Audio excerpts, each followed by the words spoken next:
அருட்பெருஞ்சோதி அருட்பெருஞ்சோதி தனிப்பெரும் கருணை அருட்பெருஞ்சோதி. எல்லா உயிர்களும் இன்புற்று வாழ்க, வள்ளல் மலரடி வாழ்க வாழ்க, கொல்லா விரதம் குவளை எல்லாம் ஓங்குக, நல்லோர் நினைத்த நலம் பெறுக, நன்றி நினைத்த எல்லோரும் வாழ்க இசைந்து. உலக மக்களே, அறிவார்ந்த அன்பர்களே, ஆண்மநேய ஒருமைப்பாடுடைய அன்பர்களே, அருட்பெருஞ்சோதி ஆண்டவருடைய திருவிளையாடல்களை பார்த்து கொண்டிருக்கிறோம். அருட்பெருஞ்சோதி ஆண்டவருடைய திருவிளையாடல் இந்த பிரபஞ்சம் தோன்றிய காலத்திலிருந்தே ஏராளமான திருவிளையாடல்கள் செய்திருந்தாலும் கூட கலியுகத்தினுடைய கடைசி தருவாயில், அதாவது கலியுகத்தினுடைய முடியும் தருவாயில், கலியுகம் 1900 ஆண்டுகளிலே முடிவடைந்து விட்டது என்பதை நமது வல்லற்பமானவர்கள் ஏற்கனவே நமக்கு தெளிவாக அருளி இருக்கிறார்கள். அப்போ 1823 ஆண்டு அருட்பெருஞ்சாண்டுடைய திருவிளையாடல் தொடங்குகிறது. 30/1/1874 இரவு 12 மணி வரையிலும் அருட்பெருஞ்சோதி ஆண்டவருடைய திருவிளையாடல் தொடர்ந்து நடைபெற்றுக் கொண்டிருக்கிறது. இந்த 51 ஆண்டுகள் திருவிளையாடலையும் 1823 ஆண்டு தொடங்கிய திருவிளையாடல் 1874 ஆண்டுகள் வரையில் நடக்கிறது. இந்த 51 ஆண்டுகள் திருவிளையாடல்களை 8 ஆண்டுகளாக பிரித்து தனது மகனுக்கு எப்படியெல்லாம் அருளை கொடுத்தார் என்பதை தான் திருவற்பாவிலிருந்தே பார்த்து கொண்டிருக்கிறோம். தன் அருளால் பெற்றெடுத்த ஒரு ஆண்மகனை செல்வப்பிள்ளை என்று பெயரிட்டு வளர்த்து கொண்டிருக்கிறார் அருட்பெருஞ்சோதி ஆண்டவர். தனது மகனை ஏன் ஒரு தாயின் வழியாக இந்த பூலோகிற்கு வருவிக்க செய்ய வேண்டும்? அதனுடைய காரணங்கள் என்னவென்றால், பிரபஞ்சம் தோன்றிய காலத்திலிருந்தே தோன்றிய அந்த 4 யுகங்களும், கிரேத யுகம், திரேத யுகம், துவார யுகம், கலியுகம், இந்த 4 யுகங்களும் முடிவடைந்து விட்டது. ஒவ்வொரு யுகத்திற்கும் ஆயுள் காலம் உண்டு. அந்த ஒவ்வொரு யுகத்திலேயும் பிரம்மன், திருமால், இந்திரன் போன்றவர்கள் திருவிளையாடல்களெல்லாம் எப்படி நடந்தது என்பதையும் தெளிவாக நமக்கு அருளியிருக்கிறார்கள். இந்த 4 யுகம், அதாவது 3 யுகங்களில், கிரேத யுகம், திரேத யுகம், துவார யுகம், இந்த 3 யுகங்களில் தான் திருமாலுடைய 10 அவதாரங்கள் நடக்கிறது. கிரேத யுகத்திலே இதை ஏன் விலாவரியாக விளக்கமாக நம்ம கூறுகிறோம் என்றால், வல்லப்பமான் கூறியதை மக்களுக்கு சொல்ல வேண்டும். கிரேத யுகத்திலே அதாவது 6 திருவிளையாடல்கள் திருமால் செய்கிறான். இதையெல்லாம் கொடுத்து அருளியது அருட்பெருஞ்சாண்டவர் என்ற உண்மையை உலக மக்களுக்கு சொல்ல வேண்டும். மால் உலகு காக்கின்ற அதிகார வாழ்வை ஈந்தருளும் பதம் சொல்வார். மறையவன் செயல் உலகாக்கின்ற அதிகார வாழ்வை ஈந்தருளும் பதம் சொல்வார் திருவடியிலே. 6ஆம் திருமுறையை சொல்லுவார், சிருட்டி தலைவரை சிருட்டி அண்டங்களை அருள்திரள் வகுத்த அருட்பெருஞ்சோதி. சிருட்டி தலைவன் என்பது பிரம்மன். அப்போ இந்த அணுக்கள் தவம் இருக்கும்போது அவங்களை உருவாக்கி உருவகப்படுத்தி உலகங்களை படைத்து அதுக்கேற்றபடி அவங்களுக்கு தொழில்களை கொடுத்து, படைத்தல், காத்தல், அழித்தல், மறைத்தல், அருளல் போன்ற தொழில்களையும் கொடுத்து இந்த பிரபஞ்சத்தை இயக்க வைத்தார் அருட்பெருஞ்சோதி ஆண்டவர். சாதியும் மதமும் சமயமும் பொய்யென ஆதியில் உணர்த்தி அருட்பெருஞ்சோதி. சமயங்களும் மதங்களும் மார்க்கங்களும் தோன்றாத அளவிற்கு உலக மக்கள் எல்லாம் ஒன்றுபட்டு வாழ வேண்டும் என்ற நிலையில் கட்டளையிட்ட அருட்பெருஞ்சோதி ஆண்டவர் அவருடைய கட்டளைகளை ஏற்காமல் மனம் போனபடி அரசாட்சி செய்து கொண்டிருந்தார்கள். அதை திருவற்பாவிலே நமக்கு தெளிவாக அருளியிருக்கிறார்கள் வல்லப்பமானவர்கள். மனம் போனபடி திரிந்தார்கள் என்று சொல்லுவார். அப்போ அந்த நிலைகளெல்லாம் இருக்கும்போது சமயங்களையும் மதங்களையும் மார்க்கங்களையும் உருவாக்கி விட்டார்கள். சமயத்தின் தலைவன், சைவ சமயத்தின் தலைவன் சிவபெருமான், வைஷ்ணவ சமயத்தின் தலைவன் திருமால், இப்படி ஒவ்வொரு சமயங்களையும் உருவாக்கி அந்த சமயங்களுக்கு தலைவன் என்ற பட்டத்தை ஏற்றுக்கொண்டு மனம் போனபடி இந்த பிரபஞ்சத்தை இயக்கினார்கள். யுகங்கள் முடிந்தவுடனே கிரேத யுகத்திலே மற்ற கூர்ம, வராக, வாமன, நரசிம்ம, பரசுராம 6 அவதாரங்கள் அவனுக்கு, திருமாலுக்கு.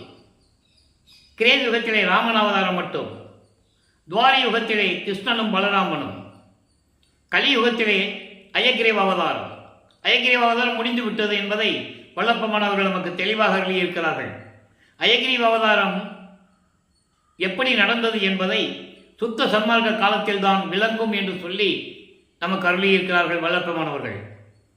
ஆக இப்படி ஒவ்வொரு நிலைகளிலும் சமயங்களையும் மதங்களையும் மார்க்கங்களையும் உருவாக்கி அதற்கு ஏற்றபடி வாழ்ந்தவர்கள் அவர்கள் கருத்துக்கு ஏற்றபடி அவர்களுடைய தலைவர்களை உருவமாக்கி, உருவத்திற்கு ஏற்றபடி ஆலயங்களையுமாக்கி, ஆலயங்களுக்கு ஏற்றபடி வழிபாட்டு முறைகளை அமைத்து மக்களை வழிபட செய்து விட்டார்கள். இன்று வரையிலும் அதை பின்பற்றி கொண்டு உலக மக்கள் வழிபட்டு கொண்டிருக்கிறார்கள். இந்த நிலைகள் மாற வேண்டும். காரணம், யுகங்கள் முடிந்தவுடனே ஆயுள் காலம் உண்டு ஒவ்வொரு யுகத்திற்கும். கிரேத யுகத்திற்கு 17,28,000 வருடங்கள், திரேத யுகத்திற்கு 12,96,000 வருடங்கள், துவார யுகத்துக்கு 8,64,000 வருடங்கள். அப்படி வருடங்கள் குறைஞ்சிக்கிட்டே வரும். கலியுகத்திற்கு 5,000 வருடங்கள். ஆனால் வேதாந்தமும் சித்தாந்தமும் கூறுகின்றன, இந்த வேதங்களும் ஆகம நூல்களும் பிரம்மனுடைய ஆயுள்காலை கணக்கிட்டு கலியுகத்திற்கு 4,32,000 வருடங்கள் என்று கூறுகின்றன. அப்படி அல்ல, அது உண்மை அல்ல. கலியுகத்திற்கு 5,000 வருடங்கள் தான் என்பதை வல்லப்பெருமான் தெளிவாக நமக்கு அருளியிருக்கிறார்கள். இதையெல்லாம் ஏன் திருவிளையாடல் நடக்கும்போது இதெல்லாம் சொல்ல வேண்டிய காரணம் இருக்கிறது. மக்கள் தெரிந்து கொள்ள வேண்டும், எப்படி திருவிளையாடல் ஆரம்பித்தது அப்படின்னு சொல்லணும்ல. எதுக்காக திருவிளையாடல் நடந்தது? அருப்பஞ்சாண்டில் திருவிளையாடல் நடந்ததை உலக மக்களுக்கு யாரும் கூறவில்லை என்ற காரணத்தினால் வல்லப்பெருமான் அவர்கள் திருவருட்பாவின் மூலமாக அருப்பஞ்சாண்டுடைய திருவிளையாடல்களை நமக்கு அருளியிருக்கிறார்கள். அப்போ இதெல்லாம் முடிந்த பிறகு யுகங்கள் முடிந்து விட்டது. சமயங்கள் மதங்கள் மார்க்கமுடைய நெறிகள் முடிவடைந்து விட்டது. கலியுகம் முடிந்தவுடனே சதுர்யுகம் பிறந்து விட்டது. இதை வல்லப்பெருமான் அவர்கள் ஒளி யுகம் என்று கூறுவார். எல்லா காலங்களும் முடிந்து சுத்த சன்மார்க்க காலம் நடந்து கொண்டிருக்கிறது. இந்த நிலையில் உலக மக்களுக்கு தேவை ஒரு ஆன்மீக மார்க்கம் வேண்டும். அந்த ஆன்மீக மார்க்கத்தை, சுத்த சன்மார்க்கம் என்ற ஒரு மார்க்கத்தை அருட்பெருஞ்சோதி ஆண்டவர் நிறுவி உருவாக்கி அதை தன் மகன் கையில் ஒப்படைத்து செயலாற்ற வேண்டும் என்பதற்காகத்தான் தனது மகனை ஒரு தாயின் வழியாக வருவிக்க செய்தார். தனது செல்வ பிள்ளையை ஒரு தாயின் கருவறையிலே 10 மாதம் இருக்க செய்து அந்த கருவறையிலே எப்படி தன் மகனை காப்பாற்றினார் என்பதையும் விளக்கங்களை எல்லாம் பார்த்து விட்டோம். கருவறை இருட்டாக என்று கூறும்போது தன் மகனுக்கு வழிகாட்டியதையும் இது தினமும் திருவிளையாடலிலே சொல்ல வேண்டிய கடமை இருக்கிறது. மக்களுக்கு சொல்லி சொல்லிதான் புரிய வைக்க முடியும். மக்கள் உணர வேண்டும், வல்லப்பெருமான் யார், ஏன் வருவிக்க உற்றார், ஏன் பூலோகத்திற்கு வந்தார் என்ற நிலை உலக மக்களுக்கு தெரியப்படுத்த வேண்டும். அது இந்த வள்ளலார் மொழியினுடைய தலையாய கடமை. அப்போ அந்த கருவறையில் இருக்கும்போது தனது மகன் பசி என்று கூறும்போது, தந்தையே எனக்கு பசிக்கிறதே என்று கூறும்போது அங்கே அருட்பெருஞ்சாண்டவர் தன் மகனுக்கு அருளோந்தம் ஊட்டுகிறார். உடம்பு புழுக்கமாக இருக்கிறதை, காற்று வரவில்லையே தந்தை என்று போது தன் மகனுக்கு அமுத காற்று, தென்றல் காற்று வீசுகிறார். இப்படியெல்லாம் ஒரு தாயின் கருவறையிலே திருவிளையாடல் நடந்து கொண்டிருக்கிறது. அதன் பிறகு நமது பிள்ளை பெருமானவர்கள் வருவிக்க உற்றது சிதம்பரம் அருகிலே மருதூர் என்ற கிராமத்திலே ராமையா பிள்ளை சின்னையம்மையார் என்ற சைவகுலத்தில் இருந்த தம்பதிகளுக்கு 5வது மகனாக வருவிக்க உற்றார். பிறந்தார் இல்லை, அவதரித்தார் இல்லை, வருவிக்க உற்றார் என்பது வருவிக்க உற்றவருக்கு பிறப்பு இறப்பு இல்லை. இறைவனுடைய அருளால் நேரடியாக வருவிக்க உற்றவர். அவர்களுக்கு ஏற்கனவே 2 மகன்கள், 2 பெண் குழந்தைகள் இருந்தன. ஆக உலகியலிலே சொன்னது போல ராமையா பிள்ளையும் சின்னையம்மையார்களுக்கும் 5 குழந்தைகள். உலகியலுக்காக நல்லா புரிஞ்சுக்கணும். அப்போ இந்த நிலையில் இருக்கும்போது நமது குழந்தை இறைவன் 5 மாத குழந்தையாக இருக்கும்போது அவருக்கு பெயர் வைக்க வேண்டும் என்ற காரணத்தினால் ராமையா பிள்ளை அவர்களும் சின்னையம்மையார்களும் ராமையா பிள்ளை அவர்களுடைய குலதெய்வமாகிய ராமலிங்கேஸ்வரர் கோயில் என்ற ஒரு கோயில் இருக்கிறது. மருதூர் பக்கத்திலே பெண்ணலூர் என்ற கிராமம். அங்கே வரலாறுகள் உண்டு. அங்கதான் அவருக்கு ராமலிங்கன்னு பேர் வச்சு மொட்டை போட்டு காது ஊற்றி கடுக்கானெல்லாம் போட்டது. அந்த கடுக்கான பிற்காலத்தில் திருடன் வேடத்திலே வந்து அருட்பெருஞ்சாண்டவர் கலட்டியது. காரணம், தன் மகன் சுத்த சன்மார்க்கத்துக்கு தன் மகனுக்கு கொடுக்கும்போது சமயங்களிலும் மதங்களிலும் மார்களில் உள்ள அந்த சங்கற்ப விகற்பங்கள், சடங்குகள் எதுவும் இருக்கக்கூடாது. அந்த விளக்கத்தை நம்ம தினமும் பார்த்து கொண்டிருக்கிறோம், இன்னைக்கு பார்க்க போகிறோம். அப்போ இந்த நிலையில் இருக்கும்போது 5 மாத குழந்தையாக இருக்கும்போது சிதம்பரத்திலே ஒரு கோயில், சிதம்பரம் நடராஜன் கோயிலிலே திருவிழா நடக்குது. அந்த திருவிழாக்காக குடும்பத்தோடு எல்லாமே போகிறாங்க. அப்போ இவங்களும் குழந்தைகளை தூக்கிட்டு போகிறாங்க. அங்கே தன் மகனுக்கு ஒரு திருவிளையாடல் நடத்துகிறார் அருட்பெருஞ்சோதி ஆண்டவர். எல்லாரும் திரை விலக்கி நடராஜனை தரிசனம் பண்ணிக்கிட்டு இருக்கும்போது இவர் நம்ம குழந்தை இறைவன் பார்த்துக்கிட்டே இருக்கிறார். நீ இப்படி இல்லையே, அவருக்கு தெரியல. அப்போ அவருக்கு அந்த நிலை உருவாகிறது. நீ இப்படி இல்லையே அப்படின்னு நினைக்கும் போது தன் மகனுக்கு வெளியாக காட்டுகிறார் அருட்பெருஞ்சோதி ஆண்டவர். வெளி என்பது வெட்ட வெளி, எந்த உருவம் இல்லாமல் சிவவெளியாக காட்டுகிறார். அதுதான் சுத்த சிவஞான வெளி என்று கூறுவார் வல்லப்பெருமானவர்கள். கடவுள் நிலையடைந்து அம்மையமாகக்கூடிய நிலை அது. அப்போ தன் மகனுக்கு எப்படி காட்டுகிறார் என்பதை பாடல்களிலே கூறியதை விளக்கமாக பார்த்து விட்டோம். தில்லை தலத்திடையே திரை ஊக்க தரிசித்த போது யாரை வல்லப்பெருமான் கூறுகிறார், நான் தில்லையிலே எல்லாருமே உலக மக்கள் எல்லாம் அங்கே நடராஜனை தரிசிக்கும் போது எனக்கு மட்டும் வேய்வகை மேல் காட்டாதே எந்தனக்கே வெளியாய் காட்டிய மெய்புறவா மெய்ப்பொருளை என்று கூறுவார். இது தினமும் கூற வேண்டிய ஒரு கடமை இருக்கிறது. ஏன்னா திருவிளையாடல் சொல்லும்போது படிப்படியாக சொல்லிக்கிட்டே வரணும். இது விளக்கங்களை, முழுமையான விளக்கங்களை நாம் ஏற்கனவே பார்த்துட்டோம். இந்த எபிசோடு வரும்போது ஏற்கனவே இருக்கிற எபிசோடுகளுடைய ஒரு சுருக்கம் சொல்லணும், அந்த பதிவுகளுடைய சுருக்கத்தை சொல்லணும். இன்றைக்கி நம்ம 289வது பதிவு பார்த்துக்கிட்டு இருக்கோம். அப்போ இதுக்கு முன்னால் நம்ம சொன்னதெல்லாம் சொன்னாதான் இன்று பார்க்குறவங்களுக்கு அது புரியும். அப்போது தன் மகனுக்கு, அதாவது எந்த விதமான உருவம் இல்லாமல் பட்டாடை அணிந்து ஆபரணங்களை அணிந்து நகைகள்லாம் போட்டுக்கிட்டு அப்படி தானே நீங்கள் பார்த்துருக்கீங்க, படங்களில் பார்த்துருக்கீங்க. சிவபெருமானா எப்படி இருப்பார், நடராஜனா எப்படி இருப்பார், முருகனா எப்படி இருப்பார் அப்படின்னு படங்கள் மூலமாக நீங்கள் பார்த்துருக்கீங்க. அதெல்லாம் இல்லாமல் வெளியாக காட்டுகிறார் தன் மகனுக்கு. அந்த திருவிளையாடல் அதோடு முடிகிறது. அதன் பிறகு ராமையா பிள்ளை அவர்கள் காலமான பிறகு சின்னம்மையார் அவர்கள் 5 குழந்தைகளையும், உலகியலிலே பிறந்த அந்த 4 குழந்தைகள், நமது இறைவனால் வருவிக்க உற்ற மகன் நமது பிள்ளை பெருமானவர்கள், இவர்களையெல்லாம் கூட்டி கொண்டு பொன்னேரி கிராமத்தில் இருக்கின்ற பொன்னேரி பக்கத்தில் சின்னக்காமனு ஒரு கிராமம், அதான் அந்த அம்மா பிறந்த ஊர். அங்கே போகிறாங்க. அங்கே போய் ஏதாவது பிழைச்சிக்கலான்னு போகிறாங்க. அங்கே சில காரணங்களால் இருக்க முடியவில்லை. அதன் பிறகு சென்னையிலே குடியேறுகிறார்கள். ஏழுகணர் தெரு, வீராசாமி முதலியார் தெருவில், ஏழுகணர் பகுதி அது, வீராசாமி முதலியார் தெருவில் ஒரு வீட்டில் குடியேறுகிறார்கள். இப்போ அந்த இடம் பேர் வள்ளலார் நகர்னு பேர். அதனால தான் அந்த பெயருக்கு வள்ளலார் நகர் என்ற பெயர் ஏற்பட்டது. டாக்டர் கலைஞர் அவர்கள் அந்த இடத்திற்கு வள்ளலார் நகர் என்று பெயரிட்டதுக்கு காரணம், அங்கே வல்லப்பெருமானவர்கள் 32 ஆண்டுகள் இருந்ததனால் 32 ஆண்டுகள் சென்னையில் இருந்தார். இப்போ அந்த விளக்கத்தை நம்ம பின்னால் பார்க்குறோம். ஏற்கனவே விளக்கி சொல்லியிருக்கேன். இப்போ வல்லப்பெருமானவர்கள் வளர்ந்து கொண்டிருக்கிறார். ஆண்டுகள் உருண்டோடுகிறது. இப்போ பள்ளியில் போய் சேர்க்கணும், பள்ளிக்கூடத்தில் போய் சேர்க்கணும். அப்போது உலகில் ஏற்பட்ட சொந்தங்கள், அண்ணன் அம்மா அண்ணி எல்லாம் இருக்கிறாங்கல்ல, அவங்க என்ன பண்ணுறாங்க, ராமலிங்கத்தை பள்ளிக்கூடத்தில் சேர்க்கணும் அப்படின்னு கொண்டு போய் சேர்க்குறாங்க. பள்ளிக்கூடத்தில் சேர்த்த உடனே இவர் முதல் நாளே அவருக்கு அங்கே படிக்க மனம் இல்லை. ஏன்னா அங்கே இறைவனுடைய திருவிளையாடல் நடக்குது. ஆசிரியர் சொல்லி கொடுக்கிற விதம் அது இவருக்கு ஒத்து வரவில்லை. ஏன் ஒத்து வரவில்லை என்றால், அருட்பெருஞ்சோதியுடைய திருவிளையாடல் நடக்கும்போது தனது மகன் யாரிடமும் எந்த ஆசிரியரிடமும் இந்த உலகியல் படிப்பு, இந்த சந்தை படிப்பை படிக்கக்கூடாது.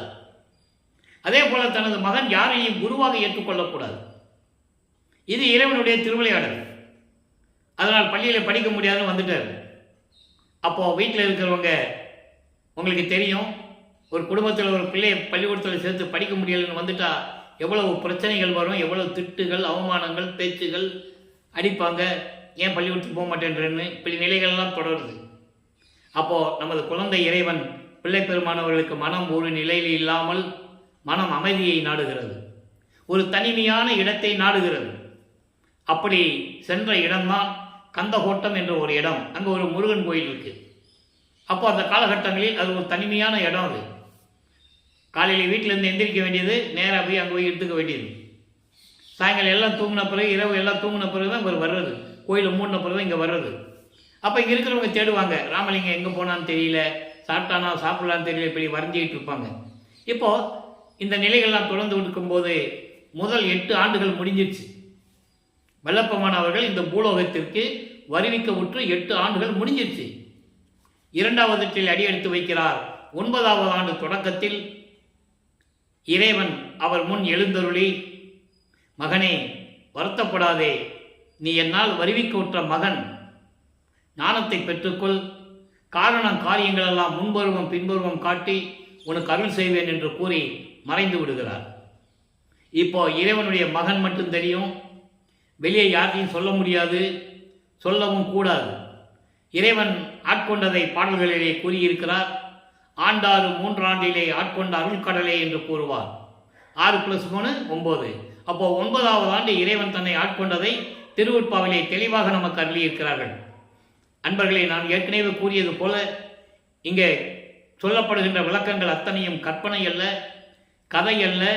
திருவற்பாவில் இறைவனால் அருளப்பட்ட பாடல்களின் மூலமாக அந்த விளக்கங்களை எல்லாம் இந்த அடியனுக்கு, இந்த வள்ளலார் ஊழியனுக்கு வல்லற்பமான அருளியதனால் அந்த தயவாலையும் கருணையாலையும் உங்களிடம் விளக்கமாக சொல்லிக் கொண்டிருக்கிறேன். ஆக இந்த காலகட்டங்களில் வல்லப்பமானவர்கள் 9வது ஆண்டிலிருந்து 12 ஆண்டுகளுக்குள் இறைவனை சிவபெருமானிடம் எப்படி முறையீடு செய்கிறார் என்பதை நாம் 1ஆம் திருமுறையிலிருந்தே திருவருள் முறையீடு என்ற பதிகத்திலிருந்தே பார்த்துவிட்டோம். 232 பாடல்களிலேயும் சிவபெருமானை எப்படி முறையீடு செய்கிறார். தந்தையே, நான் முன்னால் வருவிக்க உற்றவன், நல்லா கவனிக்கணும். அப்போ அவர் சிவபெருமான் தான் சொல்லுவார். அற்புஞாண்டவனும் தெரியாது, அவருக்கு சுத்த சன்மார்க்கம் தெரியாது. சைவங்கள், அதாவது சைவ குலத்தில் வருவிக்க உற்றதனால், சைவ நெறியலை பின்பற்றி கொண்டு இருந்ததனால், சைவ சமயத்தினுடைய சடங்குகள், சம்பிரதாயங்கள், அடையாளங்கள், சைவ சமயத்தின் அடையாளம் திருநீர் பூசுவது, உத்திராட்சமலை போட்டுக்கொள்வது, இந்த நிகழ்வுகளிலே நமது பிள்ளை பெருமானவர்களும் ஈடுபட்டு கொண்டிருப்பதனால் சிவபெருமானதான் இறைவன் என்று சொல்லிக் கொண்டிருக்கிறார். அப்போ சிவபெருமானிட்ட முறையீடு எப்படி செஞ்சாருன்றதை 232 பாடலிருந்து நம்ம பார்த்துட்டோம். இன்னும் 1ஆம் திருமுறையில் நிறைய பதிகங்கள் இருக்கு. திருவடி புகழ்ச்சி, விண்ணப்ப கலிவென்பா, நெஞ்சறிவுறுத்தல், சிவநேச வெண்பா, மகாதேவ மாலை. இதிலே மகாதேவ மாலை 100 பாடல்களுக்கும் இந்த அடியேன் ஏற்கனவே விளக்கம் கொடுத்திருக்கிறேன். நீங்கள் நம்ம யூடியூப்பில் போய் பார்த்தா புரிஞ்சுக்கலாம். இருந்தாலும் இன்னொரு தடவை சொல்ல வேண்டி இருக்கிறது. இறைவனுடைய திருவிளையாடல் என்று வரும்போது ஒவ்வொரு பாடலாக மறுபடியும் விளக்கத்தை கொடுக்க வேண்டிய கடமை இருக்கிறது. திருவருள் முறையீடை பார்த்து விட்டோம். அதன் பிறகு வடிவுடை மாணிக்க மாலையை இப்போ பார்த்துக்கிட்டு இருக்கோம். தந்தையை பற்றி பாடியாச்சு, எந்த விதமான பலனும் இல்லை. இப்போ வடிவுடையம்மனை பற்றி பாடுகிறார். வடிவுடை மாணிக்கம் உருவாகிறது. மொத்தம் 100 பாடல்கள். இதுவரை 64 பாடல்களுடைய விளக்கங்களை பார்த்திருக்கிறோம். இப்போ 65வது பாடல் நல்ல கவனிங்க. இப்போ வல்லப்பமானவர்கள் 9வது ஆண்டிலிருந்து 12 ஆண்டுகளுக்குள் இருந்து கொண்டிருக்கிறார். ஞானத்தை பெற்ற பிறகு முதன் முறையாக திருவொற்றியூருக்கு செல்லுவார். அதை நம்ம இப்போ பார்க்க போகிறோம். இப்போ இந்த பாடலை பாருங்க. மருந்தில் நின்றான் ஒற்றியூர் வாழும் நின்றன் மகிழண்ணன். மகிழண்ணன்னா கணவன். மகிழண்ணன் என்பது கணவன். வடிவனை பற்றி சொல்றாரு. திருவொற்றியூர் இருக்கிறவன் புருஷன் இருக்கிறவன் கணவர். அவர் யார் தெரியுமா? உயிரினங்களுக்கு மருந்து போன்று விளங்கி கொண்டிருக்கின்ற இறைவன் திருவொற்றியூர் இருக்கின்ற உனது கணவன்.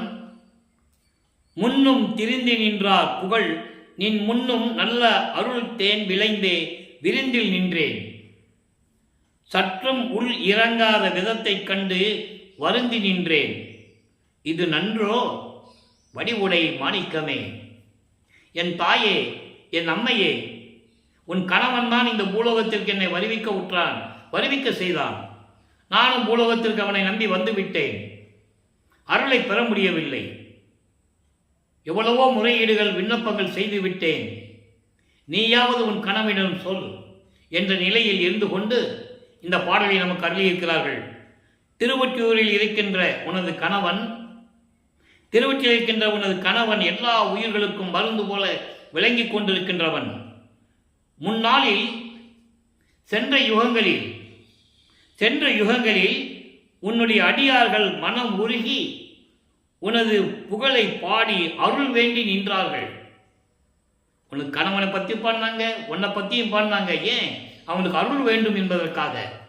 ஆனால் நான் வருவிக்க உற்று அனாதையாக நின்று கொண்டிருக்கிறேன். ஒரு பாடலை சொல்லுவார்.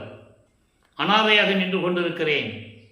எந்த துணைவியும் இல்லாமல், யாரிடம் போய் நிற்க முடியாமல், நான் இறைவனால் வறுமைக்குற்ற மகன் என்று கூட சொல்ல முடியாமல் நான் தவித்துக் கொண்டிருக்கிறேன். அந்த நிலையில் இருக்கும்போது உன் உள்ளம் இறங்காமல் இருக்கிறாயே. நான் வருந்திக் கொண்டிருக்கிறேன். உள் இறங்காத விதத்தைக் கண்டு உன் உள்ளம் இரக்கம் காட்டாதை பார்த்து நான் வருந்திக் கொண்டு நின்று கொண்டிருக்கிறேன் இந்த பூலோகத்தில். இது நன்றோ? இது நல்லதா தாயே? இது தர்மமா? இது நீதியா? விரைவில் வந்து எனக்கு அருள வேண்டாமா? நானும் உன் பிள்ளைதானே. இன்னொரு பாடலில் சொல்வார், அந்த பாடலுடைய விளக்கத்தை நம்ம பார்த்துருக்கோம். நீயும் உன் கணவனும் ஒரு பக்கத்தில் விநாயகனையும் முருகனையும் வைத்துக் கொண்டு மகிழ்ந்து கொண்டிருக்கிறீர்கள். நானும் உன் மகன்தானே, நானும் உன் செய்தானே, ஏன் எனக்கு மட்டும் பாரபட்சம் காட்டுகிறீர்கள்? உங்களை நம்பிதானே பூலோகத்திற்கு வந்தேன், எனக்கு அருள வேண்டாமா என்று கூறுகிறார். அதான் இங்க சொல்றாரு, இது நன்றோ? இது நல்லாவா இருக்கு? இது நியாயமா? இது நீதியா? இது தர்மமா? என் தாயே, விரைவில் வந்து எனக்கு அருள வேண்டாமா? வடிவடை மாணிக்கமே என்று கூறுகிறார். இந்த பாடலெல்லாம் விளக்கங்களை கேட்கும்போது நமது மனம் எப்படி உருகுகிறது தெரியுமா? கண்ணில் இருந்து எப்படி தண்ணி வரும். அப்ப நமது பிள்ளைப்பமானவர்கள் எப்படி இருந்திருப்பார்? இறைவனுடைய மகன் தெரியும், எந்த விதமான அருளும் இல்லாமல் இருக்கிறாரு. அதோடு மட்டுமல்ல, ஏளன பேச்சுகள், கிண்டல்கள், கேலிகள், அவமானங்கள் அந்த வயசுல தாங்கிட்டு இருக்காருன்னா நீங்க நினைச்சு பாருங்க, எப்படி இருந்திருப்பாரு நமது இறைவன். இப்போ இந்த நிலையில் இருக்கும்போது 2வது எட்டில் இருந்து கொண்டிருக்கிறார். 9வது ஆண்டில் இருந்த 16 ஆண்டுகளுக்குள் ஞானத்தை பெற்ற பிறகு 13வது ஆண்டிலே முதன் முறையாக திருவொற்றியூர் சொல்லுகிறார். நல்லா கவனிக்கணும். 13வது ஆண்டில் திருவொற்றியூர் சொல்லுகிறார். அதே நிலையில் 33வது ஆண்டில் பறந்து அண்டங்களை கடந்து சிவஞான வெளிக்கு சென்று கொண்டிருக்கிறார். அதான் ஒவ்வொரு பாடலின் மூலமாக இறைவனுடைய திருவிளையாடலை பார்த்துட்டு இருக்கோம்.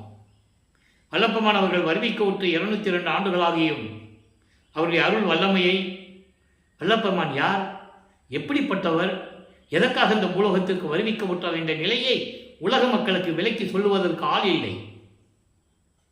அவ்வளவு தெளிவாக இருக்க பாடல்கள் விளக்கம். ஒரு அருப்பெருஞ்சோதர்கள் என்ற ஒரு பாட்டு போதும். ஆன்ற சன்மார்க்கம் அணி பெற என்னைத்தான் ஈன்று அமுதளித்த இனிய நற்றாயே. ஈன்று, அப்போ இறைவனுடைய மகனுங்கிறத அழகாக குறிப்பிடுகிறார். நீயே என் தந்தை அருளுடையாய், என்னை நேர்ந்து பெற்ற தாயே அப்படிங்களா சொல்லுவார். ஆக இந்த நிலைகளில் இருக்கும்போது இப்போ 13வது ஆண்டில் திருவொற்றியூருக்கு செல்லுகிறார். நமது குழந்தை இறைவன் கால் வலிக்க, தெருவழியாக கால் வலிக்க, இந்த மண்ணிலே கால் பதித்து நடந்து செல்லுகிறார். அங்கே போய் தியாகராஜ பெருமானை வழிபடுகிறார். 2ஆம் திருமுறை உருவாகிறது. நான் ஏற்கனவே கூறியது போல 113 பதியங்கள், 1207 பாடல்கள். ஒவ்வொரு பாடலிலும் சிவபெருமானை, அதாவது தியாகராஜ பெருமான், அங்கே இருக்கிற சிவபெருமான் பேர் தியாகராஜ பெருமான். சிவபெருமான் ஒரு ஊருக்கு ஒரு பேர் உண்டு, ஒரு ஊருக்கு ஒரு பேர் உண்டு. சைவ சமயத்தினுடைய தலைவன், அதே மாதிரி வைஷ்ணவ சமயத்துடைய தலைவன் திருமால், அவனுக்கு ஊருக்கு ஒரு பேர் இருக்கு. இப்படி ஒவ்வொரு கோயில்களும் இத்தனை பேர்கள் உண்டு. அதனால சிவபெருமானுடைய அப்ப அங்கே தியாகராஜ பெருமான் பேர். தியாகராஜ பெருமானை பற்றி பாடுகிறார். 28 பதியங்களை நம்ம பார்த்துட்டோம். இப்போ 28வது பதிகம், 27 பதியங்களை பார்த்துருக்கோம். இன்னைக்கு 28வது பதிகம் சன்னதி முறையீடுல 8வது பாடல். அப்ப அந்த 27 பதியங்களினுடைய பாடல்களின் சுருக்கம் நம்ம ஏற்கனவே ஒவ்வொரு பாடலை விளக்கமா பார்த்துட்டோம். அடுத்த பாடலை சொல்லும்போது அதனுடைய சுருக்கத்தை சொல்லணும். ஏன்னா இன்னைக்கு பார்க்குறவங்களுக்கு புரியணும்ல. அப்போ அந்த பாடலில் சொல்லுவார், தியாகராஜனை பற்றி பாடிட்டு எந்த விதமான அருளை பெற முடியவில்லை என்ற ஏக்கத்தில் ஒருவேளை திருமலை வாயிலுக்கு சென்றால் அங்கே இறைவன் அருளுடைய பெற்றலாமா என்று சொல்லி அங்கே போவார். அங்கே இருக்கிற சிவபெருமான் பேர் மாசிலாமணி. மாசிலாமணி மாசிலாமணி மனம் உருகுவார். தன் மகனை அலைய வைக்கிறார். காரணம், தன் மகனை பக்குவப்படுத்த வேண்டும். தன் மகன் அலைவது, அவன் முறையீடு செய்வதெல்லாம் உலக மக்கள் பார்க்க வேண்டும். அங்கே இருக்கிறவங்கெல்லாம் பார்க்கணும். அதுக்காக தான் இந்த திருவிளையாடல் நடக்குது. அப்போ அங்கே போய் நீ இந்த பூலோகத்தை என்னை அனுப்பி வச்சுட்டு உன்னை பார்க்க வந்தா என்னன்னு பேசுறது இல்லை, ஊமை மாதிரி இருந்துட்டு இருக்க, இதெல்லாம் நல்லதில்லை, அப்படிலாம் சொல்லி பாடுவார். அந்த விளக்கங்களை எல்லாம் பார்த்துட்டோம். அதுக்கு பிறகு திருவள்ளித்தாயம் என்ற ஒரு இடத்துக்கு போவார். அது சென்னைக்குள்ளே தான் இருக்குது. அங்கே போய் அப்படி தான் பாடி பாடி அங்கே போனால் சிவபெருமான் கந்த துணியை கட்டிகிட்டு இருப்பார்.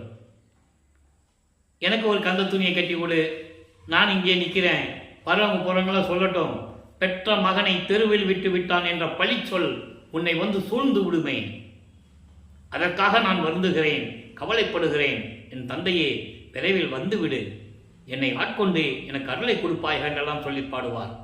இப்போ 28வது பதிகத்திலே சந்நிதி முறையீடு அங்கே சொல்லிட்டு வந்துடுவார்.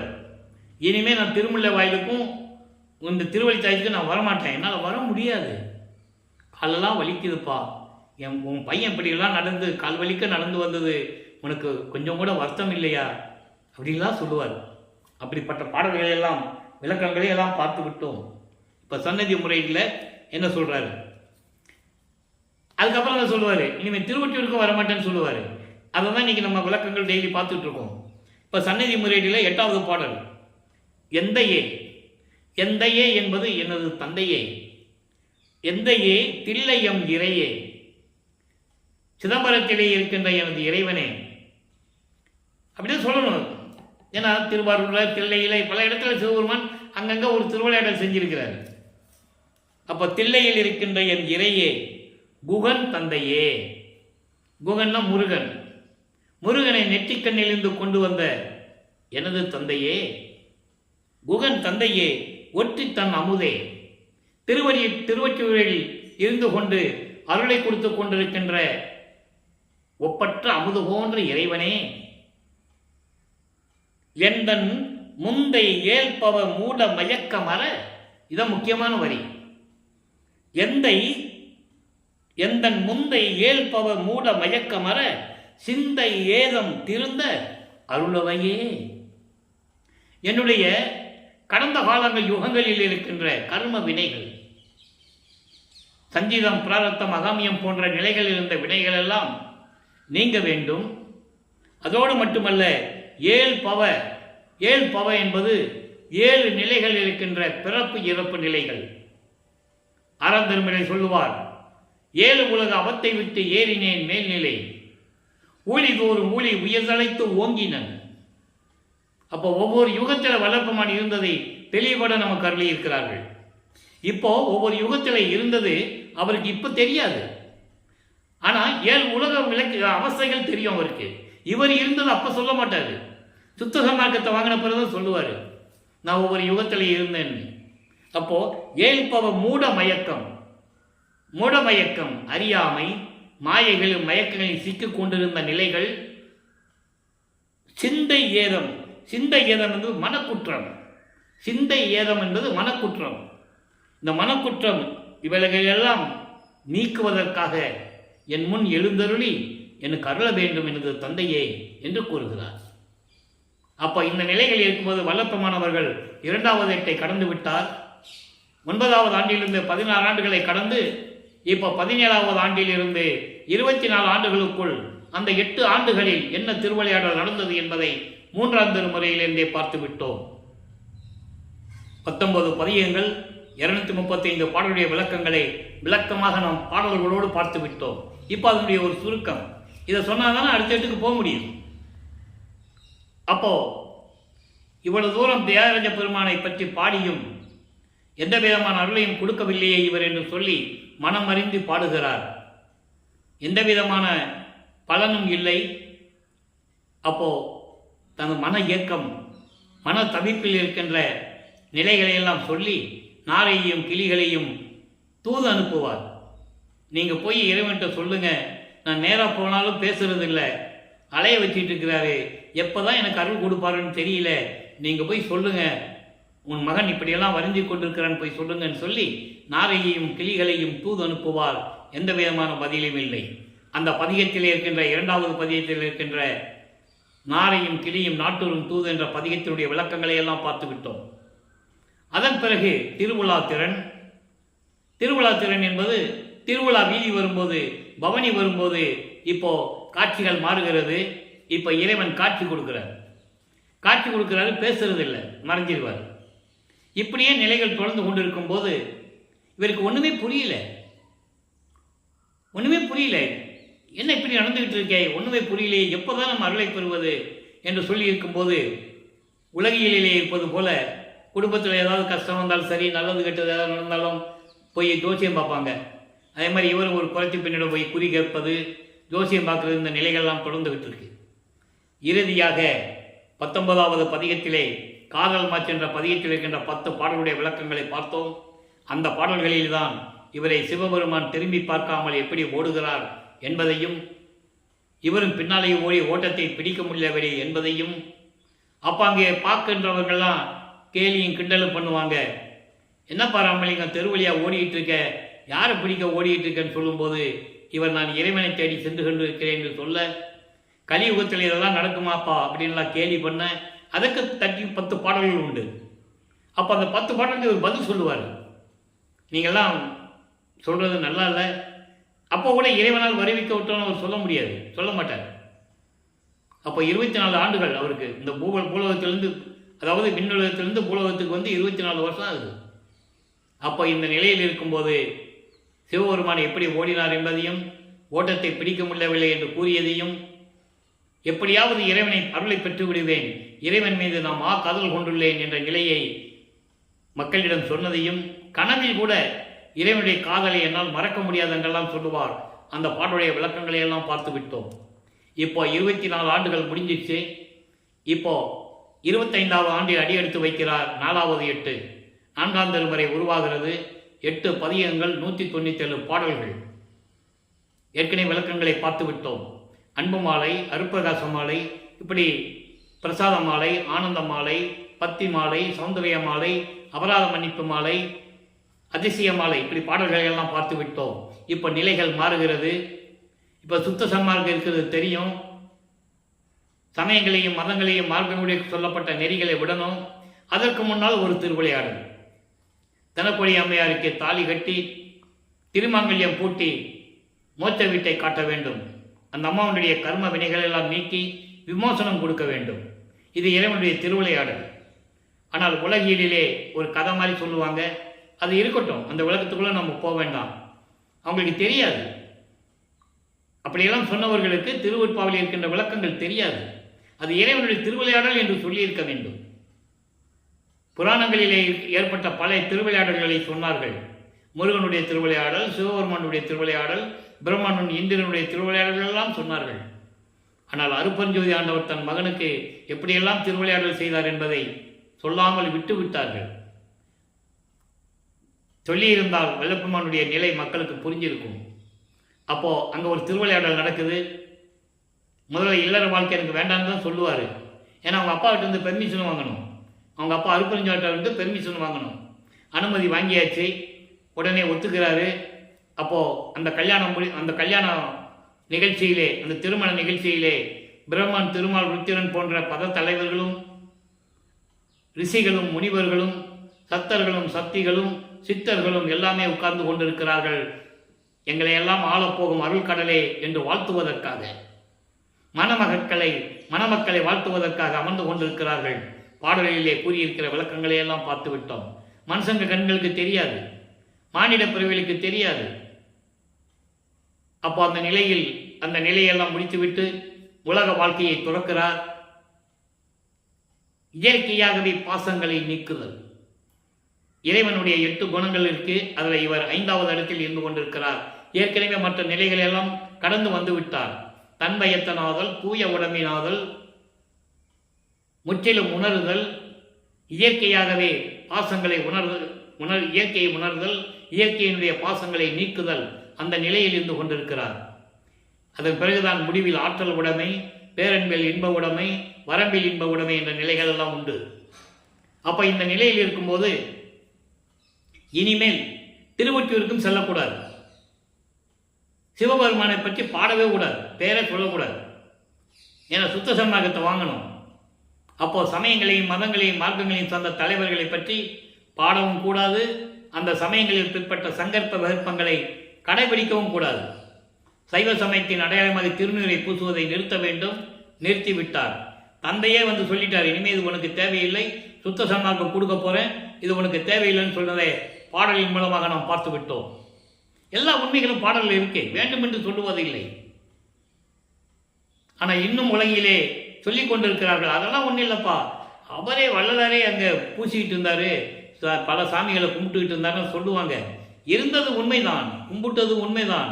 அதுக்கப்புறம் வேண்டான்னு சொன்னாரே, அதை சொல்லணும்ல. சுத்த சன்மார்க்கத்துக்கு அது எதிரிகள், முக்கிய தடைகள்னு சொல்லுவார். எல்லாமுடைய அருப்பெருஞ்சோதி அற்புத கடவுளே, இது தொடங்கி எக்காலத்தும் சுத்த சன்மார்க்கத்தின் முக்கிய தடைகளாகிய சமயங்கள், மதங்கள், மார்க்கங்கள் என்பவற்றின் ஆசார சங்கற்ப விகற்பங்களும் வருணம், ஆசிரமம் ஆகிய உலகாச்சார சங்கற்ப விகற்பங்களும் எங்கள் மனதில் பற்றா வண்ணம் அருள் செய்தல் வேண்டும். ஒரு நாளைக்கு இதெல்லாம் படிப்பாங்க, ஆனால் படிக்கிறவங்க அதை பின்பற்றுவதில்லை. நெத்தி நிறைய பட்டையை போட்டு குங்குமம் போட்டுட்டு தான் இந்த விண்ணப்பத்தையே படிப்பாங்க. நீங்கள் வாங்க, பொய் இல்லை, உண்மைதான் சொல்கிறேன். வடலூருக்கு வாங்க, சத்தியஞான சபையில் படிப்பாங்க, ஆனால் பூரா இதெல்லாம் பின்பற்றிட்டு தான் இருப்பாங்க. அதே மாதிரி சித்தி வளாகம் போங்க, எல்லாருமே துணி பூசிட்டு தான் இந்த விண்ணப்பத்தை படிப்பாங்க. காரணம், அவர்களுக்கு சொல்லுவதற்கு ஆள் இல்லை, சொல்ல முடியவில்லை அவங்களால், பயம். அதனால தான் ஜீவகானியத்தில் பயத்தை வச்சாரு. சிறு தெய்வங்களை கும்பிடாமல் போயிட்டோம்னா, அது சங்கற்ப விகற்பங்களை நம்ம விட்டுட்டோம்னா இதெல்லாம் ஏதாவது செய்யுமோ அந்த ஒரு பயத்தில் தான் ஜீவகானி ஒழுக்கத்தில் அந்த பயத்தை வைக்கிறார். அந்த விளக்கத்தை நம்ம பின்னால் பார்க்க போகிறோம். பயம் என்பது மரண பயம் அல்ல. மரண பயம் வருவது மனிதர்களுக்கு இயற்கை. பிறந்துட்டோமே, செத்துருவோமே, பயம் இருக்கும். அந்த பயத்தை நீக்க வேண்டும். சிறு தெய்வங்கள் ஏதாவது செஞ்சிடுமோன பயத்தை நீக்கணும். அதுக்கான விளக்கங்கள் நம்ம பின்னால் தரப்போகிறோம். இப்போ இந்த நிலைகளெல்லாம் விட்டு விட்டு வெள்ளாடை அணிந்து முக்காடு போட்டு உட்கார்ந்துட்டார் ரூமில். எங்கேயும் போகிறதில்லை, ரூமை சாத்திட்டார், தாப்பா போட்டார். மகனுடைய கோபம் நியாயமானது என்று கருதி விண்ணுலகத்திலிருந்து பூலோகத்திற்கு அருப்பெருஞ்சாண்டவர் எப்படி பூலோகத்திலே கால் வலிக்க நடந்து வந்து அந்த கதவை திறந்து, அவர் தான் வந்து திறக்கணும், இவர் திறக்க முடியாதுட்டார். தட்டாலும் திறக்க மாட்டார், திறக்க முடியாது சொல்லி தான் பூட்டை போட்டார், உள்ள தாழ்பால் போட்டார். அவர் வந்து அவருடைய அருளால் கதவை திறந்து ஒரு கால் உள்ள வச்சு ஒரு காலை வெளியே வச்சு மகனை கூப்பிட்டு எப்படியெல்லாம் அருளை கொடுத்தார் என்பதை விளக்கமாக பார்த்து விட்டோம். இப்போ 4வது எட்டு முடிஞ்சு போச்சு. திண்ணூர் பூசலை நிப்பாட்டியாச்சு, உத்தராட்ச மலையை தூக்கி கழட்டி போட்டாச்சு, வெள்ளையாடை போட்டாச்சு, முக்காடு போட்டாச்சு. இப்போ சுத்த சன்மார்க்கம் வாங்க போகணும். இப்போ வல்லப்பமானவர்கள் 5வது எட்டில் இருந்து கொண்டிருக்கிறார். ஐயட்ட 40 33வது ஆண்டில் முதலாக அண்டங்களை கடந்து, தத்துவங்களை கடந்து, வெளிகளை கடந்து, பரவெளி, பரம்பரவெளி, பராபரவெளி, பெருவெளி, பெருசுகவெளி போன்ற வெளிகளை எல்லாம் கடந்து சுத்த சிவஞான வெளிக்கு சென்று கொண்டிருக்கிறார், தந்தையிடம் சுத்த சன்மார்க்கம் வாங்குவதற்காக. ஆனால் இங்கே இருக்கிறவங்க என்ன சொல்லுவாங்க? இதை ஏன் சொல்கிறோம்னா, இதெல்லாம் உலக மக்கள்கிட்ட சொன்னதை நம்ம சொல்லணும், சொன்னால் உங்களுக்கு புரியும். நம்மகிட்ட தப்பாக சொல்லிட்டாங்க அப்படின்ற என்ன மக்களுக்கு புரியணும். எல்லாம் கேள்விப்பட்டிருப்பீங்க. ராமலிங்கம் எங்கேப்பா காணன்னு கேட்டால் எங்கே போனான்னு தெரியலப்பா, எங்கே போனாருன்னு தெரியாது, எப்போ வருவாருன்னு தெரியாது, எந்த ஊரில் சுற்றிட்டு இருக்காருன்னு தெரியாது. எப்பயாவது போனால் 6 மாதம் கழித்து வருவார், 3 மாதம் கழித்து வருவார். கொண்டாட்டி ஒரு பெண்ணிட்டு தாலியை கட்டிட்டு அவராட்டு விட்டுட்டு போயிட்டாரு, இப்படியெல்லாம் சொல்லுவாங்க இல்லையா? இதாங்க எல்லாரும் இங்கே கேள்விப்பட்டிருப்பீங்க. அப்படி அல்ல, இறைவனுடைய திருவிளையாடலை சொல்லணும். இப்போ பறந்து சென்று கொண்டு இருக்கிறார். அங்கே மகனை வரவேற்பதற்கு அருப்பெருஞ்சாண்டவர் தயார நிலையில் இருந்து கொண்டிருக்கிறார். அங்கே சத்தியஞான சபை இருக்கிறது, பொற்சபை, சிற்சபை கூடிய சத்தியஞான சபை. அதே போல தான் இங்கே வடலூரிலே நிறுவி மக்களுக்காக அருளினார்கள் வல்லப்பமானவர்கள். அந்த விளக்கத்தை நம்ம பின்னால் பார்க்க போகிறோம். இப்போ சத்தியஞான சபைக்குள்ள எல்லாருமே வெளியே நிற்கிறாங்க. இவர் போய் நின்று அதிசயமாக பார்க்குறாரு. முதல்ல போகிறாரு. எப்படி திருவொற்றியூருக்கு 13 வயசில் அந்த 13வது ஆண்டில் போனாரோ, அதே போல் 33வது ஆண்டில் முதல் முறையாக அங்கே போகிறார். தத்துவங்களை தனித்தனியாக கடந்தேன், தத்துவாதி நிலையில் சித்தியல் முழுதும் தெரிந்தேன், அவை மேல் சிவநிலை தெரிந்திட சென்றேன். அண்டர்லைன். அவரே சொல்கிறார்ல, அப்போ மக்களுக்கு சொல்லணும்ல. 6ஆம் திருமுறையில் தான் இருக்குது, அருப்பெருஞ்சோதி அட்டகத்தில் இருக்குது, படிக்கிறாங்க, மக்கள்கிட்ட சொல்லலையே. அப்போ வல்லப்பமான் அப்படி இல்லைப்பா, அவர் ஊர் சுத்த போகலை, எந்த தெருவும் சுத்தியம் போகலை, அவர் நேர சுத்த சிவஞானி போனார்ப்பா, தத்துவங்களை கடந்து சுத்த சன்மார்க்கம் வாங்குறதுக்காக போனார்னு சொல்லணும். இல்லை, 202 வருஷமா யாரும் சொல்லலையே. அதான மக்களுக்கு தெரியல. கூட இருந்தவங்களுக்கு சொல்லலை, மாணாக்கர்களும் சொல்லலை, அதுக்கப்புறம் மைக்கை பேசி பேசினவங்களும் சொல்லலை. ஆனால் நான் சொல்லியிருக்கேன், வள்ளலார் ஒழியன் தமிழ்நாடு, ஆந்திரா, கர்நாடகா எல்லா இடத்துலையும் பேசியிருக்கேன், வெளிநாட்டிலையும் பேசியிருக்கேன், நான் சொல்லியிருக்கேன். அதனால திருப்பி என்னை கூப்பிட மாட்டாங்க. திருவருட்பா பற்றி பேசும்போது அங்கே மற்ற நூல்களை பற்றி வர்றதுக்கு அவசியமே இல்லை. தேவாரம், திருவாசகம் இருந்தது, அது ஒரு நிலை. அது சமயங்களையும் மதங்களையும் மார்க்கங்களையும் சார்ந்த ஒரு நிலை. திருவருட்பா சுத்த சன்மார்க்க நிலை. அப்போ திருவருட்பா பற்றி பேசும்போது திருவருட்பா என்ற உண்மைகளை மக்களுக்கு சொல்லணும். அதுதானே நியாயம், அதுதானே தர்மம், அதுதானே சத்தியம். அப்போ இப்போ அங்கே போறாரு, எல்லாருமே சத்திய ஞான சபைக்கு கீழே தான் நிற்கணும். படியில் கூட கால் எடுத்து வைக்க முடியாது. ஏனென்றால் அவர்கள் கொலையும் புலையும் தவிர்த்தவர்கள் அல்ல. பாடலில் சொல்றார், போருக்குரியவர்கள், போர் செஞ்சு கொலை செய்தவர்கள். தெளிவாக சொல்றார் பாட்டில், யாரும் மறுக்க முடியாது, பாடல் இருக்கு. போர்க்குணம் கொண்டவர்கள், காமம் நிலையில் இருந்தவர்கள், காமத்தின் உச்ச கட்டத்தில் இருந்தவர்கள் என்று சொல்லுவார். ஈர்க்கும் புகுதாத முளை மதத்தை இன்னும் தவித்தாரல்லடி. தென்னங்குச்சி நுழையிற அளவு கூட முளை மதம் என்பது காமம், காமத்தை உடலியாம். அவ்வளோ அழகாக திருவருட்பாலை பாடல்கள் உண்டு. அதனால அவங்க சத்தியஞான சபைக்குள்ள போக முடியாது. எது இருந்தாலும் வெளியே நின்று தான் பார்க்கணும். அதையும் பாடல் அனுபவ மாலையில் நம்ம பார்த்துக்கிட்டே இருக்கோம். இன்னைக்கும் பார்க்க போகிறோம். நான் மட்டும்தான் போவேன்னு சொல்லுவார். அப்போ தேவர்கள்லாம் சொல்கிறாங்க, நீங்கள் போங்க சாமி என்று கை காட்டுகிறார்கள். நேர போகிறாரு, தந்தை வரவேற்கிறார், கட்டி தழுவி கொஞ்சி குலாவுகிறார். மகனே, இந்த ஆடைகளை எல்லாம் கலைந்து விட்டு புனித நீராடி புத்தாடை அணிந்து, ஏன்னா முக்காடு போட்டு தானே போறாரு, புத்தாடை அணிந்து ஆபரணங்களை அணிந்து மங்கள கோலத்துடன் வருவாயாக. 2.5 நாளிகைக்குள் உனக்கு மணிமுகுடம் சூட்ட வேண்டும். அரசாட்சியை உன்னிடம் ஒப்படைக்க வேண்டும். சுத்த சிவராஜ்யத்தை உன்னிடம் ஒப்படைக்க வேண்டும் என்று மகனுக்கு கட்டளையிட, அதே போல தந்தையின் கட்டளையை ஏற்று வந்து அங்கு இருக்கையிலே அமர்கின்றார். அருப்பஞான தன் மகனுக்கு முடி சூட்டுகிறார். முடி சூட்டுவது மட்டுமல்ல, கையிலே ஒரு காப்பு அணிகிறார். கையில் பொற்கணமும் அணிந்தார் என்று சொல்லுவார். அந்த காப்பு என்பது இளவரசன் என்ற ஒரு அடையாளம். மகன் தந்தை மகனுக்கு பட்டம் சூட்டுகிறார் என்ற ஒரு அறிகுறி. நீங்கள் பார்த்துருப்பீங்க, நாட்டாமை வீட்டில், நாட்டாமைகளில் அந்த மாதிரி தான் நடக்கும், மன்னராட்சிகள் அந்த மாதிரி தான் நடக்கும். இளவரசனுக்கு மணிமுடி சூட்டும் போது இதெல்லாம் செய்வாங்க, விழாக்கோலம் எடுத்து செய்வார்கள். அதே போல தன் மகனுக்கு பிரபஞ்சம் அறிய விழாக்கோலம் எடுத்து அருப்புஞாண்டவர் விழாக்கோலம் பூண்டு அங்கே செய்கிறார். ஆக சுத்த சன்மார்க்கத்தை கொடுக்கிறார். மகனை தாரை வார்த்து கொடுக்கிறார். மகனை சுத்த சன்மார்க்கத்தை பெற்றுக்கொள். அதனால சொல்லுவாரு, சுத்த சன்மார்க்கம் பெற்றேன் என்று கூறுவார். பெற்றேன் என்று கூறும்போதே அங்க தந்தை மகனுக்கு கொடுக்கிறார். சாகா கல்வியை கற்றுத்தருகிறார். ஏன்னா ஏம சித்தியை வாங்கியாச்சு, பூலோகத்திலே ஏம சித்தியை வாங்கியாச்சு, தத்துவ சித்தியை வாங்கியாச்சு, எல்லா சக்திகளையும் இங்கேயே வாங்கியாச்சு. சாகா கல்வியும் சுத்த சன்மார்க்கம் அங்கே போய் தான் வாங்கணும். அதுக்கப்புறம் தான் இங்கே வந்து அருப்பெருஞ்சோதியை வாங்கணும், திரு அருள் செங்கோலாட்சியை வாங்கணும். தந்தை போய் மகனோட கலந்துக்கணும். இவர் போகல. அதான் பெரிய சிறப்பு. இந்த பிரபஞ்சத்தில் தோன்றிய அத்தனை பேர்களுமே இறைவனுடைய அருளை பெற்றவர்கள் இருக்கிறார்கள். அந்தந்த சமயங்களில் திருமால் வீட்டு அருள் பெற்றவர்கள் இருக்கிறார்கள், சிவபெருமானிடம் அருள் பெற்றவர்கள் இருக்கிறார்கள், பிரம்மனிடம் அருள் பெற்றவர்கள் இருக்கிறார்கள். இல்லை என்று கூற முடியாது. ஆனால் இறைவனே வந்து 2 கலந்தது யாருடன்? யாருமே இல்லை, வளர்ப்பமனை தவிர. இவங்க தான் போயிருக்கணும். பஞ்சபூதங்களோட கலந்துருக்கணும், நெருப்புல கலந்துருக்கணும், தண்ணியில கலந்துருக்கணும், மண்ணுக்குள்ள போயிருக்கணும். இதெல்லாம் வந்து 5 பூதங்களோட கலந்தவர்கள்.